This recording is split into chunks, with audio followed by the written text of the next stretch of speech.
before I speak, I just think we just need to close our eyes for a bit and just let the truth of that last song just wash over us.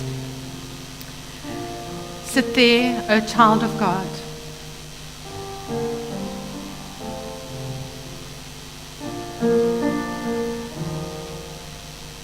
And just open your ears to what the Spirit might just be saying to you personally at this time.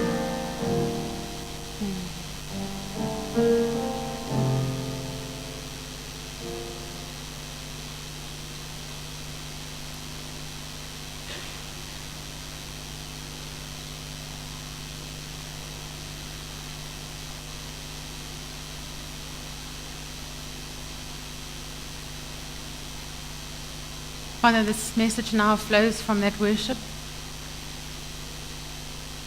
We come to you as children of God.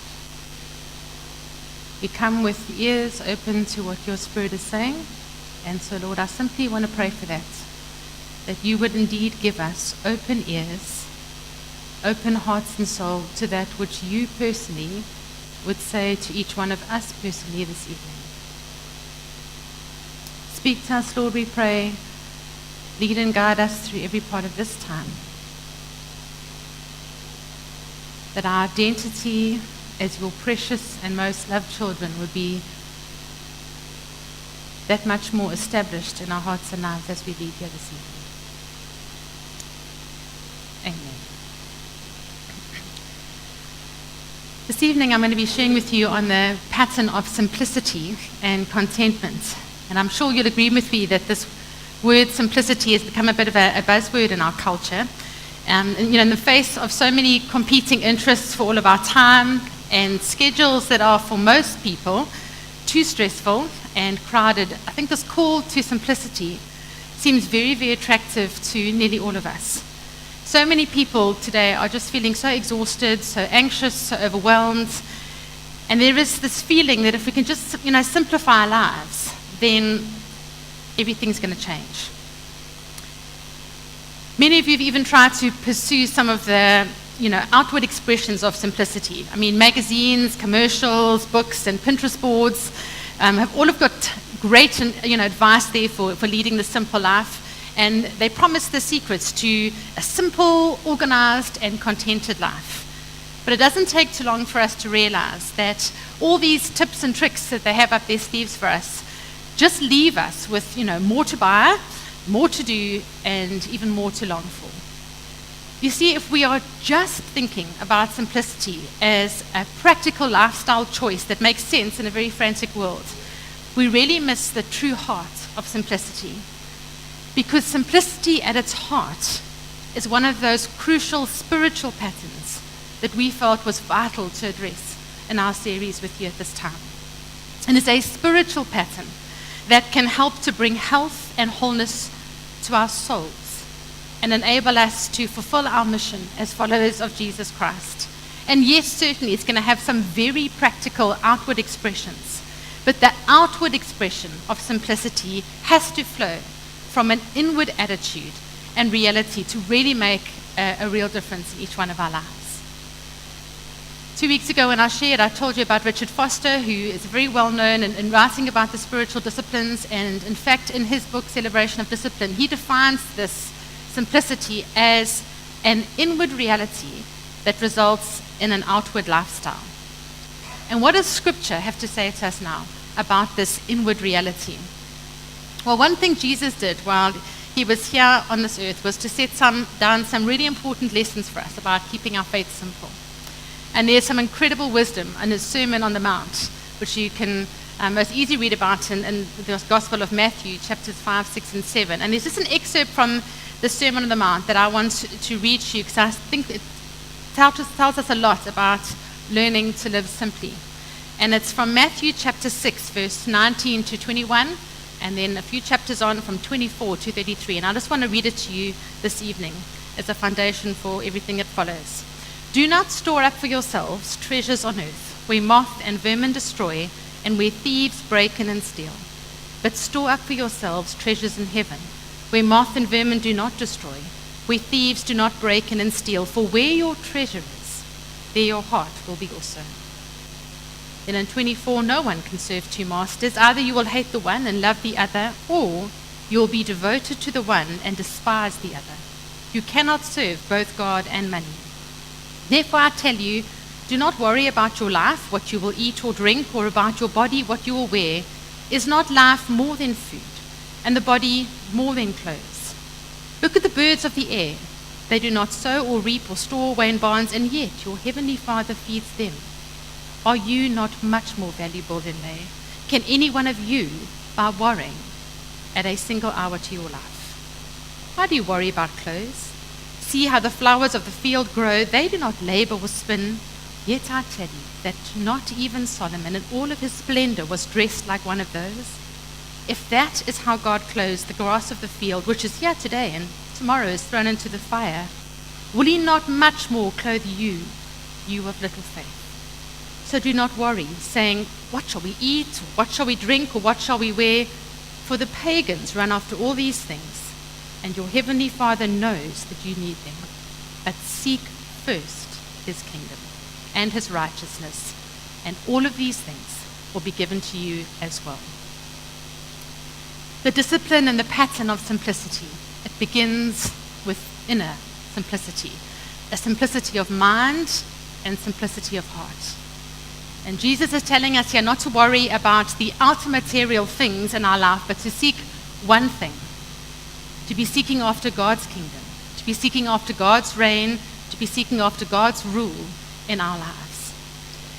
Inner simplicity comes from keeping the first things first. And Jesus makes that promise that if we put first things first, all the other things will come. But they won't have the hold on us that they would if we sought them first. I love this quote by Richard Foster as well, and unpacking this. He says, as Jesus made so clear in this passage from Matthew, freedom from anxiety is one of the inward evidences of seeking the kingdom of God first.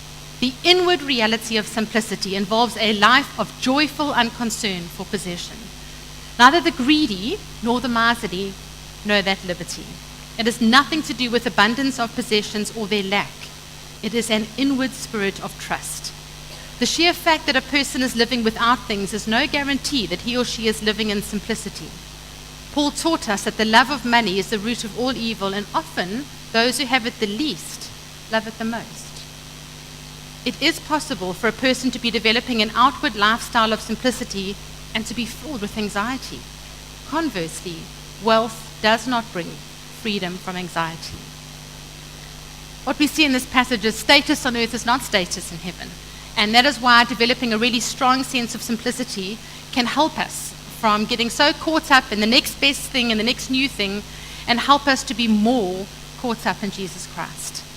This discipline of simplicity is the conscious act of choosing to not be tied to the things of this world. And as Charles put up there, the next thing we're going to look at is like, what is the true heart then of simplicity? If simplicity is this inward reality that results in an outward lifestyle, then what would the heart of simplicity be? Well, the heart of simplicity is this: having a clear purpose. Because if you're steering towards an end goal that doesn't matter to begin with, then there's actually no point in simplifying your life. Because without a clear purpose, you're going to lack a rubric for deciding how you should be spending your time and how you should be spending your resources. Without a clear purpose, short-term distractions and short-term pleasures, they're going to hijack your progress towards achieving any of your long-term goals. Without purpose, you're going to find that your life is going to be very distracted and often divided. Brett McKay wrote this that I thought was incredibly helpful. He said, the purpose of the spiritual discipline of simplicity is to achieve your spiritual purpose. That is the purpose of this discipline, to achieve your spiritual purpose. It is predicated on the idea that you have a unique personal ministry to offer. You have an individual mission to fulfill, that there are things for you to do that only you can do. And you have a sacred obligation to become who you are. And you can only fulfill this calling by becoming a wise steward of all your precious, divinely gifted time and resources. When you've got a clear purpose as the heart of simplicity, then everything in your life is going to flow from this purpose. You're going to know what your goals are. You're going to know what direction you need to be moving in. And your purpose then is going to help you to know what your priorities in life really need to be. And you're going to find then that in order to reach those goals, you're going to have to invariably do some things less in your life. And probably also, you're going to have to do some things more. But true simplicity really is doing less of the things that matter least and doing more of the things that matter most. So it's not just a case of emptying your life of all those things that are bad. It's actually also a case of filling your life with the good. Because when your life choices, they're flowing from a place of purpose, then because of that purpose, you're going to be able to choose the essential over that's just secondary in your life. You're going to be able to choose what is important over that what's always just urgent.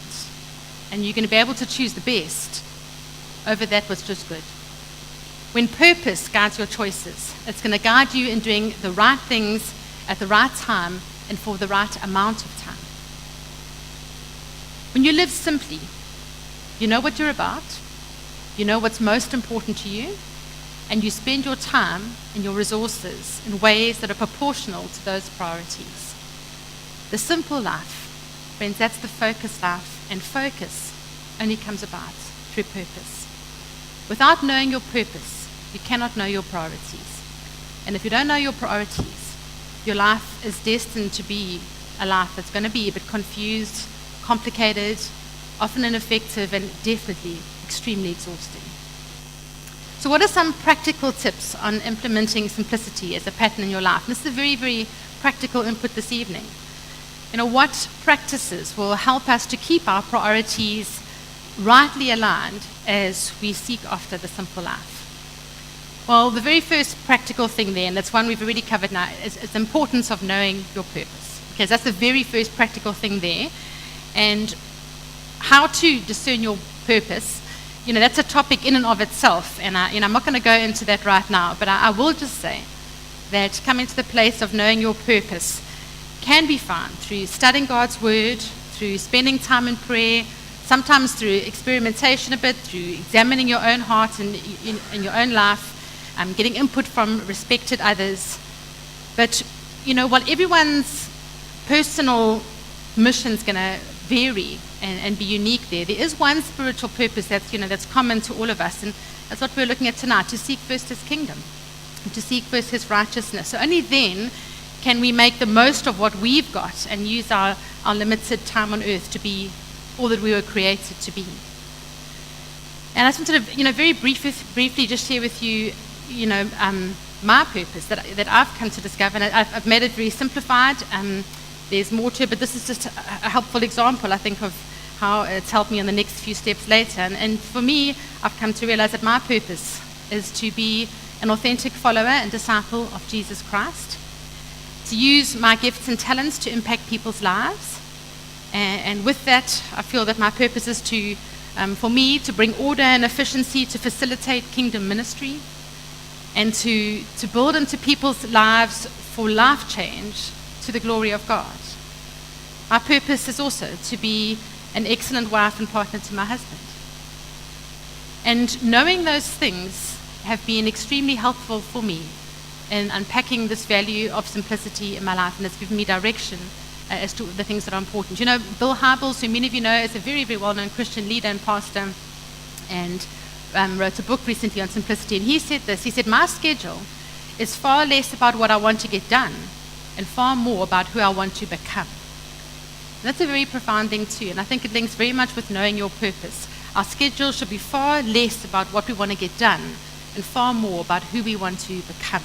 So step one, know your purpose. And then a really big one flowing from that is, I think it's really important for us to have the right attitude when it comes to our possessions. We live in a society that values things. No one's going to debate that. People think that to be the best, you often have to have the most, to be the highest paid, to get all the awards, to be the most popular. Yet what does that do for us in the long run? When our lives pass on this earth, will those things get us anywhere? And the message from the passage in Matthew 6 addresses that and says, there's far more to living a life for God than accumulating things. Our lives should place so much more emphasis on the unseen and the eternal than the possessions that we're able to accumulate now. And in a very interesting book called Plain Living, A Quaker Path to Simplicity, there is some great insight here from Kristen Hadley Snyder. She says this: simplicity is not so much about what we own, but about what owns us. If we need lots of possessions to maintain our self-esteem and to create our self-image and to look good to our neighbors, then we have forgotten or neglected that which is real and inward. If our time, our money, and our energy are consumed in selecting and acquiring and maintaining, cleaning, moving, improving, replacing, dusting, storing, using, showing off, and talking about our possessions, then there's going to be little time, money, and energy left for other pursuits, such as the work that we do to further the community of God. So this practice of like minimalism when it comes to possessions can be a really valuable support to those seeking to live the simple life. And I think there's two very valuable insights I've gained from Richard Foster's writings on this that has really, I think these insights are really helpful in gaining and developing an inner attitude when it comes to simplicity in this area of our possessions. And those two things were that, number one, we need to receive everything that we have as a gift from God. And that's the very first crucial attitude that needs to be placed in our hearts and life. That we actually realize that everything we have is God's gift to us. We don't take anything for granted or have a sense of entitlement about this is mine that I have earned, but learn to depend on God even for the simplest things. And then secondly, because of that mindset, seeing everything as God's gift, to realize then that it's crucial for me and for us to have our goods and that which we have been given available to other people as well. Because when seeking his kingdom, those are the kind of outworkings of that. And those are the attitudes that are going to flow from that mindset of seeking first his kingdom and his righteousness. Everything you have, Lord, is a gift from you. Everything I have is a gift from you, Lord. And because of that, I can't hold on to it too tightly. But I need to have that mindset of all that I have to be available to others as you so lead and guide. Now remember that simplicity, we've said, it's an inward reality that results in an outward lifestyle. So if our inward reality is that our possessions are ultimately God's possessions, they're going to be used with kingdom purposes in mind, then every part of our lifestyle really needs to reflect those truths. And there are 10 very quick tips I want to leave with you, literally almost as one-liners, that I think have been very helpful around this, mindset of having a healthy response to our possessions. And the first one is, I think it's important that we, in a world that's saying more, actually as God's people develop a mindset more of desiring and buying fewer material goods. So I really want to challenge us with this. I think if we look at our own lives, we probably, if we're honest, would say we actually do buy too much. And so just challenge us right up front there. Maybe we need to be looking at the things that we're buying, and we probably should be desiring to buy fewer things. And also flowing from that as well, practically, like just getting rid of all the excess purchases that you really have probably lying around your house that you've never used. And I think if we had to do a great inventory of our homes and lives, we'd be horrified to think how much stuff we have acquired that we actually are never going to use, or anything around that. And I think flowing from that is getting to a place of really being honest about the excesses and waste that all of us have in our own life. Certainly this water crisis has been very, very helpful in developing that mindset and that perspective in my life. And I think having to survive now on so much less water than what we've ever been used to has been an incredibly eye-opening experience to make me realize, certainly for myself, that I used so much water in the past. I used it in excess with a very bad stewarding mindset behind that, and took so much of that for granted. And I've realized I could actually do with so much less water on a day-to-day basis than I thought it before. And I've realized that principle applies not just to water, but to everything in our lives. To the power that is so readily available. I probably need a lot less electricity than I think I do to actually survive quite adequately. And that relates to any of our possessions. And this is an aside from this, just looking recently, in historic Christianity and Judaism, feasts were always matched by fasts. So there was this abundance, and then it was matched with lack, in order that the people were able to feel the depth of both. But I feel that in our society today, we are encouraged to live in a perpetual state of feasting. And there are very few things in this day and age that are kept only for special occasions. And even just looking at how I was brought up in my generation and how, many of the new generations coming up, what's normal for you actually wasn't very normal for us.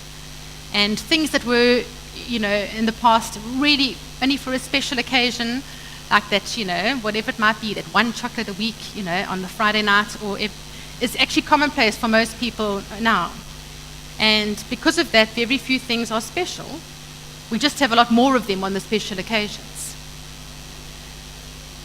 Simplicity and fasting, they don't rule out the feasts, but the fasts, they help to keep those feast times special. And I think this is a principle that applies to everything in our life too. Let's be honest about the excess and waste in our own lives and address that. Fourthly, develop a habit of giving things away. Make that just part of your lifestyle, just giving things away. De-accumulate. If you've got too many possessions, de-accumulate. And sadly, not sadly, maybe it'll be a great eye-opener, but I would imagine that most of us could probably give away half of our possessions without it even being a serious sacrifice for us. And that says a lot about the privilege in which we live. De-accumulate. I know there are many young parents now who are wanting to even teach that value to their children, and are trying to instill that within them on a regular basis, getting their children, even young children, to learn to choose to give things away. That they don't get new toys coming into their house, that they've already got toys they have to play with. That's, as a new thing comes in, they have to choose to give away something that's precious to them, to someone who has not got anything. Then practically, buy things, good, helpful, practical tip here. You should be buying things not for their status, but because we need them, for their usefulness. So buy things for the usefulness, not their status.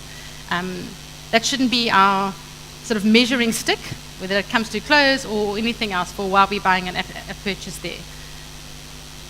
Reject anything that is producing an addiction in you. That's quite a challenging one when it comes to the things we buy. Obviously an addiction is a compulsion that you just cannot control there. We don't want to be a slave to anything but God. So refuse those things that are going to keep you in prison. Simplicity is meant to be about freedom in our lives, not about slavery in our lives. And then don't believe the hype and be a victim to clever marketing strategies. Often what you have works just fine, and not every new gadget out there needs to be purchased. So just be very discerning and clever with this, and put that through that filter, is that I don't want to be a victim to it. It's a clever marketing strategy. Do I really need to buy this item in my life? And interesting one here, but learn to enjoy things without owning them. And why I thought that was very helpful is I do think owning things has become a bit of an obsession for us. Like we like to own things, we've got control over them. But there are so many things that can be enjoyed today without us actually having to possess them or control them. A lot of things that we could actually share together. It doesn't have to be ours or belong to us. And so I encourage you to look at some of those things that you can enjoy without owning them. Going to the beach, that's free, the library, whatever it may be. But just to recognize that principle, I don't have to own something to enjoy it, to get pleasure out of it. And then develop a deeper appreciation for creation. And why is that important? I think because simplicity is us discovering again and again that the earth is the Lord's and the fullness thereof. The earth is the Lord's. And sometimes just getting out into God's beautiful creation, taking time to go for a walk in the green belt, to listen to the birds, just actually stop and smell the flowers, helps to center us again on what is really important. And to be seeking the things of the Spirit and not the things of the world around us. And a last little practical thing around a healthy attitude to our possessions is rejecting anything that's going to breed and encourage the oppression of other people. And so that might be in a bit of work, looking into not buying something that's been made by slaves, and often we don't even know that. So I recognize that that practical tip might need some hard work on our part, doing some research into that. But on another level, it can also mean some heart actions on our side. So, on a possession side and a buying side, okay, I might choose not to buy something that I know has been on the back of slave labor here. But on a heart action and attitude side, it also means that I'm going to choose to do something menial that I would often expect somebody else to do, to make sure that my attitude around things and people remains healthy. And I'm not breeding the oppression of other people, even in my attitude towards them and how I interact with them. Okay, so those are some quick little 10 sub-tips underneath the possession one. The third thing is avoid debt. So that's the next point there. Avoid debt. I know many of you are very young here and think, oh, okay, shut my eyes. That's for the oldies out there. Shame for all of you. But actually, it's a very practical tip that we can give you as young as possible. And as we're saying, simplicity is all about giving us the freedom to concentrate on what matters most in our life. I'd like to tell you, as young as you have ears to hear, friends, that debt will be the thing that destroys it. And it's important for you to know, young as you are, before you start making those life choices, that debt does have the potential to be like a noose around your neck that can force you to start to order your priorities in ways that just don't match your purpose. And that starts as young as you have money to burn. And I just want to really encourage you to try and not ever get into a position where that defines your life and shapes your life, but to get rid of debt as soon as you can. I think it's one of the best bits of advice that I was ever given, that we've been given as a couple, and I recognize there's some things that it's almost impossible for us not to get it to debt into. I mean, not many of you here can buy a home for cash, or potentially even a car for that matter. So there might be some things like that too, but that's maybe the exception to the rule, rather than a mandate for all of the things. Be very wary of all of those buy now, pay later schemes, and use very extreme caution before going into debt. And in fact, maybe even making that choice to, besides a home, perhaps in a car, not going into debt for other things might mean you go without in many areas of your life. But there's tremendous fruit from living in a space of delayed gratification and actually paying for things that you've waited for and you've paid for and don't have anxiety around. And a very healthy space to live. And then one that I think is really important for all of us is to declutter your digital life. Now, it's not physical clutter. I think that's the biggest obstacle to the simple life these days, but it's the digital variety. And nothing sabotages our desire to concentrate on what matters most in our smartphones and everything else that comes for it. We want to be present with other people, but we're still checking our phones constantly, while we're with others. We want to study in solitude, but we just, can't break away from that cycle of scrolling. We spend more time consulting the oracle of Google than we do the Word of God. And we know technology dominates our world, and in this constant state of connection, though, it creates an internal as well as external noise. And we are never resting, and we are constantly busy with all the digital stimulus that feeds us. Technology does generate a lot of internal white noise, and it does hinder our ability to focus on people. And I think we know that we do battle to stay engaged in conversations because of the fact that we're constantly checking, monitoring, tweeting, texting, whatever it may be. And a lot of people have recognized that because of that, we often are in a space where we're devaluing people and undermining our relationships because of our addiction to that space. And the result can be that day after day, people just are really feeling incredibly restless and scattered, and life just feels a bit fragmented, and rather than the simplified whole that we'd like it to be. And I know for many of you here, that's all you've ever known. I mean, you were born into a world where this was reality. For the other half of this church family here tonight, when we were your age, we didn't even know what a cell phone was. I think it was yet to come out. And so we have had that perspective of knowing two different kinds of lives. And so while many of you are saying, oh, because you don't know how to manage it. We would like to just say in that space there too, that there is there's some amazing advantages to technology, but there's some very real challenges that more and more research is supporting. And I know when we used to go on mission trips to Together Ferry, one of our big things was we used to have a rule about cell phones. And I think we only told people when we left in the bus, so it wouldn't influence their decision to be in the trip. But anyway, the minute they got in the bus, it was, okay, we're trekking across the country to the province furthest away, and the whole time you gone, there's actually like a sabbatical on cell phones. Besides, once a day they were allowed to phone parents to prove they were alive.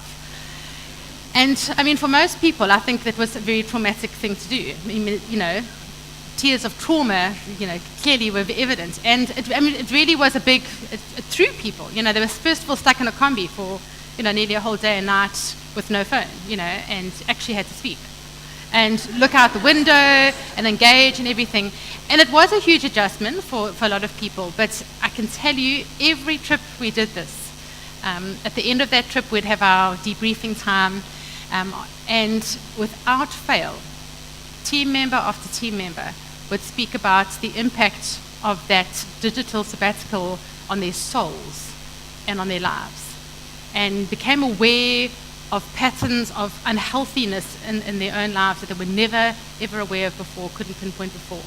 And all of them actually recognized the value of that space. Difficult though it was for a while, but eventually the fruit of that they began to see in their own lives too. So I want to encourage you to learn to unplug, to give your phone or email, whatever it is in that digital space, either a weekly day of rest or even a daily time of rest where you are just not allowed to engage in it and it's not allowed in your space. But whatever is necessary, you need to develop a game plan that's going to help you to use but not abuse technology, and in the process, actually guard your soul. And I don't want to put rules to that because I think it looks different for different people. But I think for all of us, we have to have a game plan that's going to protect our souls.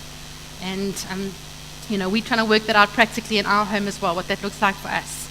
And trying to get into rhythm of making those changes where the rhythms of disengaging from technology. And yes, it might mean that people can't get hold of us for that space, but the world survived until the 2000s on that basis, and it will continue to do so without me getting that WhatsApp at 11.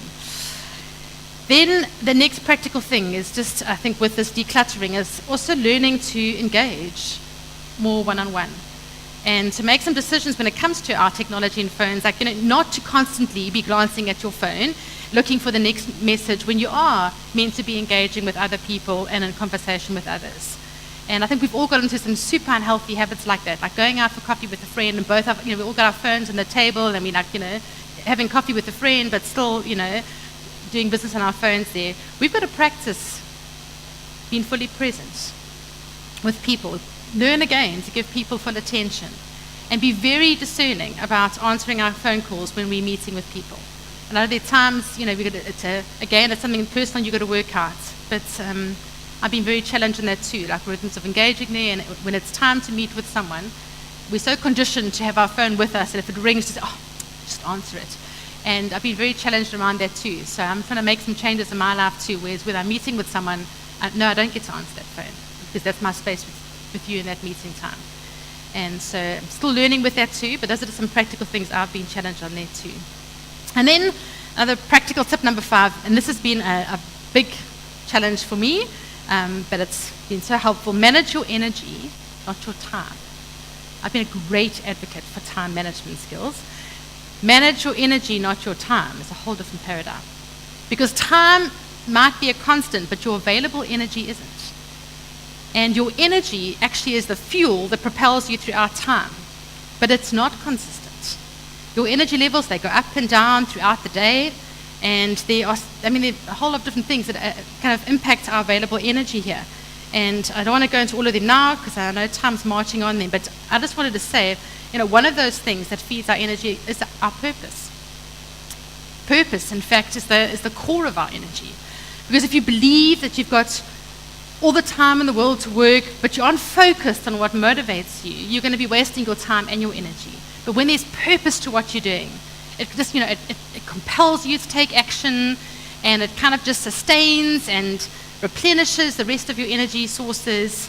So when you gain clarity about your why in your life, you're going to feel that boost of energy.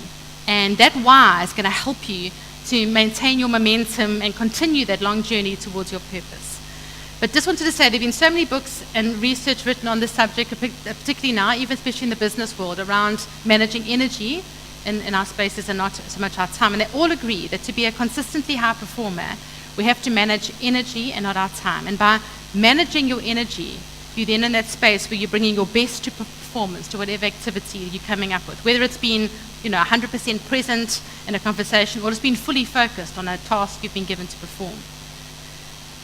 And some practical tips that I think are important for us as to how does this look in our own life. And I think the first thing is to recognize the race that you need to run.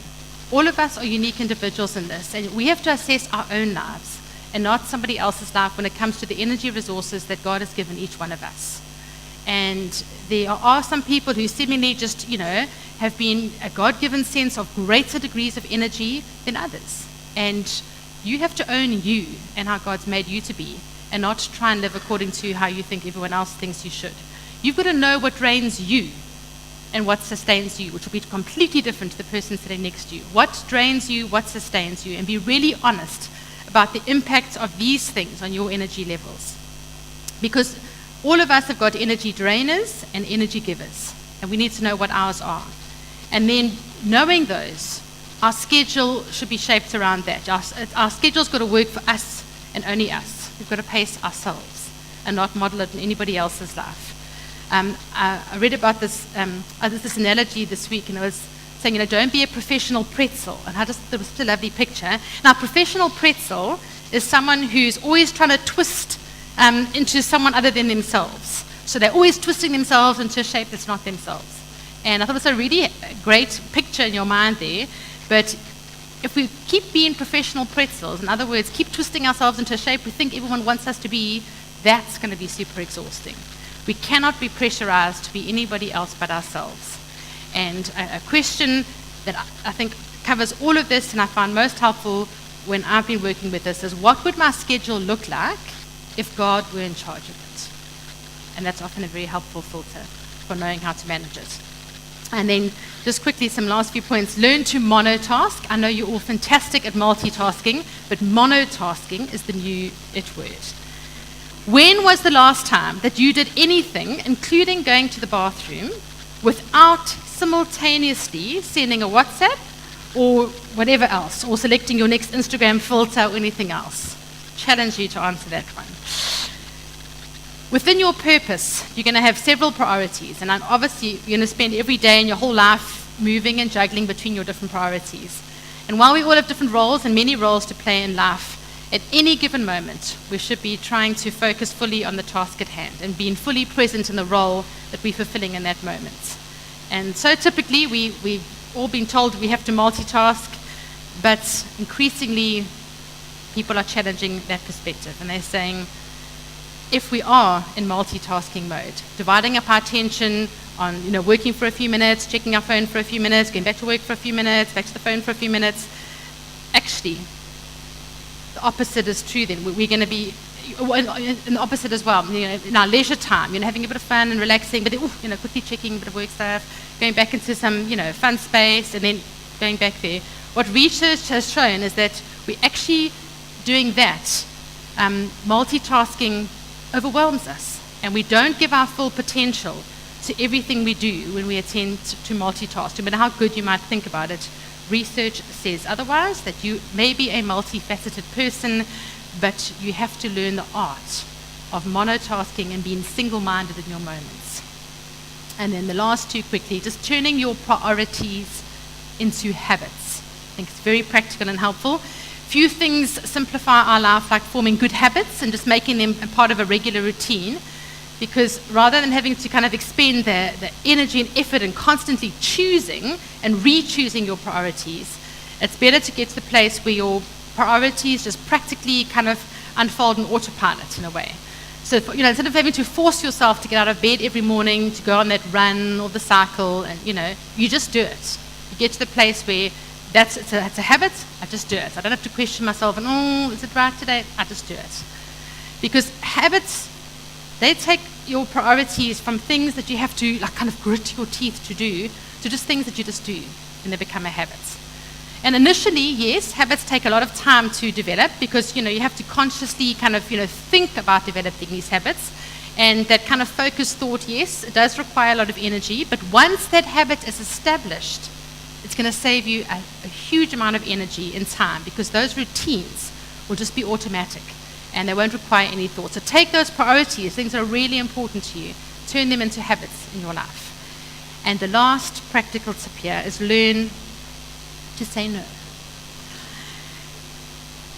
When you seek to embrace the pattern of simplicity, as I said before, you're not necessarily going to be doing less in general, but you are going to be doing less of everything that's peripheral to your purpose, so that you can do more of what matters most. So rather than doing everything, you're going to be concentrating more on just doing those things that are fueled by your purpose-driven priorities. And that's why purpose is really at the heart of simplicity there. So you do need to have a good sense of what you care about and what you are going to be spending your time, your money, and your energy on. But because of this, having that focus and being driven by our purpose, we have to learn sometimes to be ruthless in saying no. Saying no to anything and everything that's not aligned with where God is calling us and where our purpose is taking us. And it does mean that in order to embrace this pattern of simplicity in our lives, that actually some people are going to be really disappointed with you. And you're going to let some people down. But we have to learn to say no. And sometimes that answer is not going to be a forever no, but it's going to be a no for now. But you're also going to not only have to say no to people who ask you to do things, but also no to other bad habits that you've developed in your life. Habits of laziness or whatever it might be, or tiredness or living on empty.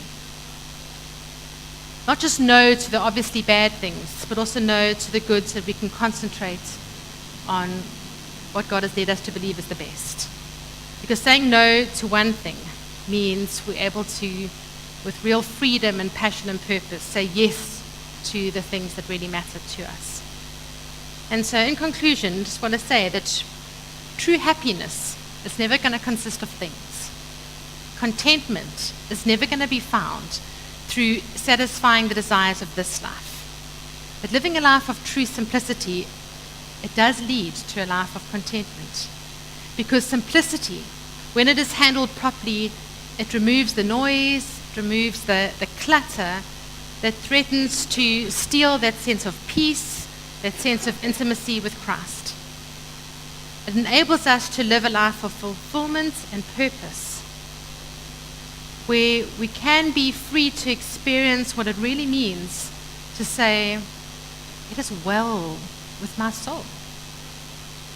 Because simplicity should breed the spiritual fruit of joy in each one of our lives. It should never take it away. So just as I have been deeply challenged, I want to challenge and encourage each one of you to make the decision to live a life of simplicity by building your life around the priorities that matter most to you. Priorities that are shaped by a sense of God-given purpose and God-given direction. Because I really do believe the Spirit is speaking into our frenetic lifestyles at this time and saying to us, I'm calling you to be still and to know that I am God. And will we listen to that voice and to that invitation? I'm going to ask Tams just to come up, and Shah, if you can just put the slide on before that, just a quick summary for us of some of those 8 points. And as Tams is just going to play a bit, just give some instrumental worship here, and if your eyes are great, you can look at those maybe 8 points there and just spend some time as she's playing to seek the Lord on perhaps an area of challenge for you. Is there an area there that the Lord is highlighting in your life that you need to pay some attention to? Is it around your areas of purpose and identity?